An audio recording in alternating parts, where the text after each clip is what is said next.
Assalamualaikum warahmatullahi wabarakatuh. Salam Kayana Bintang.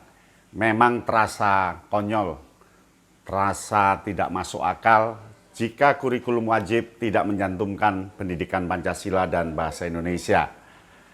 Kita di negara Indonesia pada era sekarang sudah 70-an tahun lebih, Indonesia merdeka, sudah sekitar 80 tahun lebih sejak Sumpah Pemuda, kita masih membicarakan wajib atau tidak. Seharusnya semua pihak paham bahwa bahasa Indonesia, pendidikan Pancasila itu menjadi pelajaran wajib untuk tanah air yang bernama Indonesia.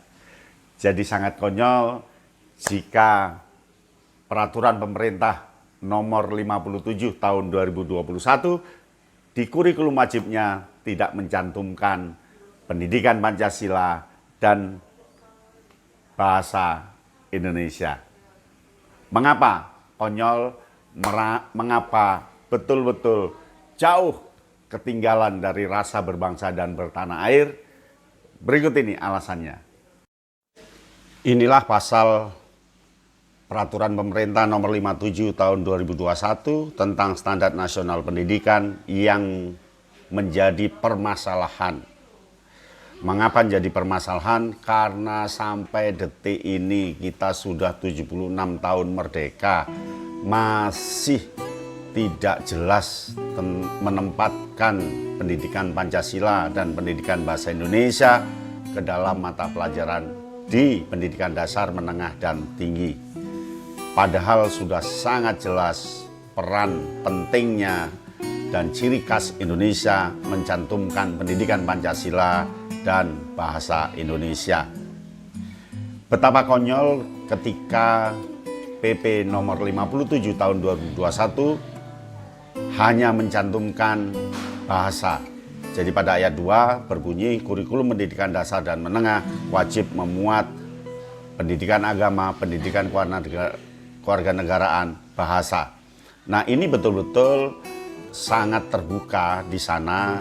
Bisa jadi bahasa Indonesia tidak akan dicantumkan, bisa jadi bahasa daerah, bisa jadi bahasa Inggris. Yang penting ada kata mata pelajaran bahasa. Oleh karena itu, betapa konyol jika PP nomor 57 tahun 2021 ini tidak direvisi. Jadi harus direvisi, jelas-jelas kita harus bangga dan senang mencantumkan kata pendidikan Pancasila dan bahasa Indonesia. Sebab memang dicantumkan kata bahasa di situ dan kita bisa beralasan bahwa ada pelajaran bahasa dan pasti yang dimaksud bahasa di situ bahasa Indonesia. Tidak jelas juga karena di ayat 2 itu kata bahasa hanya muncul sekali. Dan bisa jadi itu bisa untuk berbagai macam bahasa, dan ketika orang punya misi lain untuk memperpendek usia negara Indonesia, bisa jadi bahasa Indonesia tidak dicantumkan. Kita harus sadar bahwa bahasa Indonesia itu menjadi hasil Sumpah Pemuda. Bahasa persatuan adalah bahasa Indonesia. Mengapa? Karena bahasa Indonesia lah yang bisa mengikat, membuat persepsi yang sama, dan kita bisa kemana-mana tanpa harus ada hambatan karena punya senjata bahasa Indonesia. Jadi bahasa Indonesia itu sebagai alat pemersatu bangsa Indonesia. Mengapa? Karena kita tahu betul bahwa di Indonesia ada ratusan suku bangsa, ratusan bahasa Indonesia, bahasa yang susah untuk dipersatukan dan kita bisa bermusuhan, berpecah belah akibat perbedaan bahasa. Maka kita sangat beruntung pada pahlawan kita ketika Sumpah Pemuda 1928 mencanangkan bahasa Indonesia sebagai bahasa persatuan. Yang kedua, bahasa Indonesia itu bahasa yang mampu memuat pikiran, memuat sastra, memuat keindahan, memuat daya estetis warga Indonesia. Jadi mengapa tidak? Kemudian yang ketiga, bahasa Indonesia itu bahasa lingua franca yang sudah berpuluh-puluh tahun, ribuan tahun yang lalu digunakan di tanah air, bahkan sampai di Asia Timur, Asia Tenggara.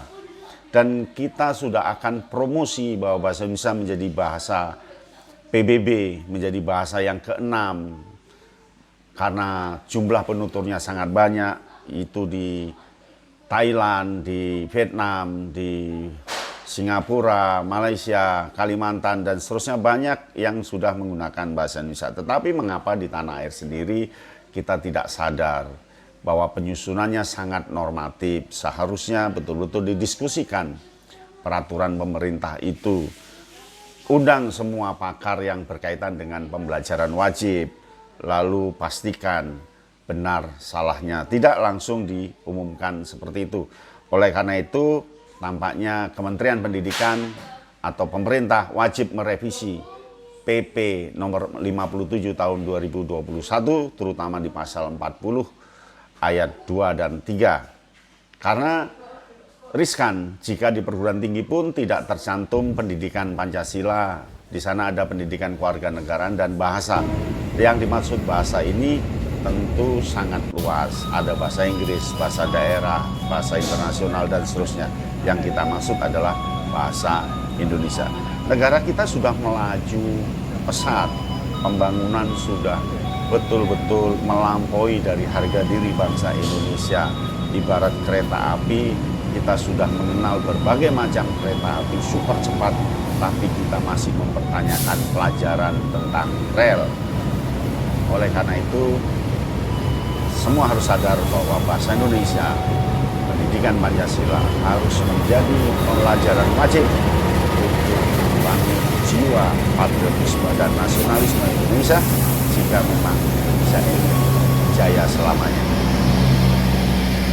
Lalu fungsi bahasa Indonesia adalah sebagai bahasa negara, bahasa gengsi negara. Jadi ketika orang menyebut bahasa Indonesia, dia langsung identik dengan negara Indonesia. Ketika dia menyatakan bahasa Inggris, dia pasti identik dengan negara Inggris, meskipun di negara lain juga dipakai.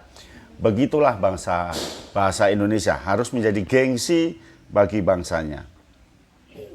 Supaya menjadi gengsi, menjadi rasa percaya diri. Demikian ya.